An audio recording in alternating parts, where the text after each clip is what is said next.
Bonjour, notre étude biblique va porter sur l'évangile de Marc, chapitre 8, versets 1 à 10. Il s'agit de la deuxième multiplication de pain et de poissons.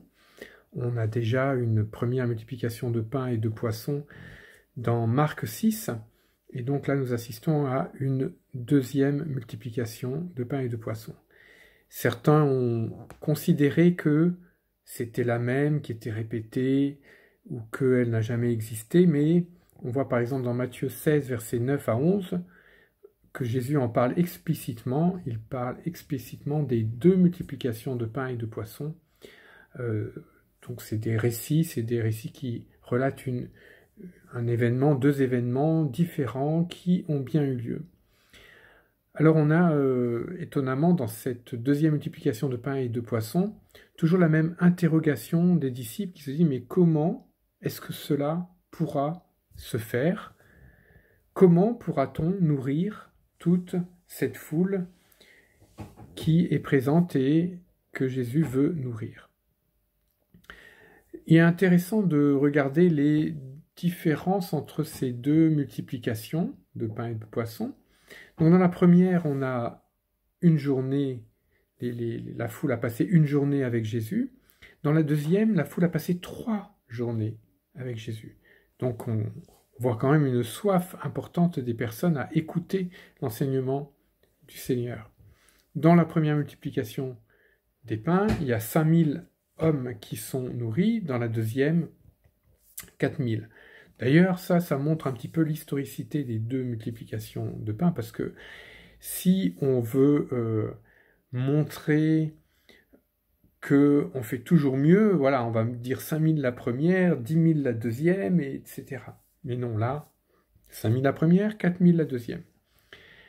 On voit dans la première multiplication des pains que c'est un petit peu, en quelque sorte, le point final du ministère de Jésus en Galilée parmi les Juifs. Et là, dans cette deuxième multiplication des pains, quelque chose de vraiment intéressant, c'est que nous sommes en territoire païen, et c'est un petit peu aussi la fin de la parenthèse du ministère de Jésus en territoire païen.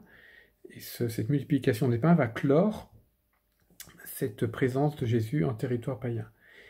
On voit là aussi une ouverture du message de l'Évangile à toutes les nations. On voit aussi là l'universalité du message de Jésus, qui est fait pour les Juifs premièrement, mais aussi pour les païens. Après, les autres différences, on a 5 pains d'un côté, 7 de l'autre, 2 poissons d'un côté, quelques poissons de l'autre, 12 paniers récupérés comme reste dans la première multiplication des pains et 7 dans la deuxième multiplication des pains. Et là, on voit encore, je dirais, l'abondance de Dieu qui non seulement donne, mais donne au-delà même de nos besoins et de ce dont on a besoin pour nous nourrir, mais aussi, on pourrait transposer ça au niveau spirituel. Et peut-être encore une dernière différence, dans la première multiplication des pains, les Juifs qui sont là vont vouloir prendre Jésus pour le couronner roi. Et on se rappelle que Jésus va s'éclipser à ce moment-là.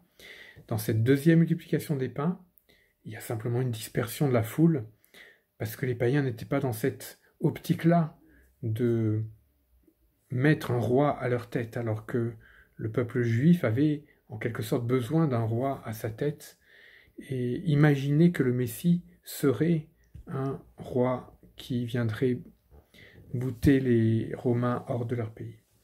Voilà un petit peu ce qu'on peut dire sur ce passage de Marc 8, 1 à 10, et dans notre étude biblique, on pourra peut-être se poser d'autres questions et creuser un petit peu chaque verset pour voir comment Jésus finit son ministère parmi les païens. Passez un bon temps d'étude biblique et de prière, et à bientôt.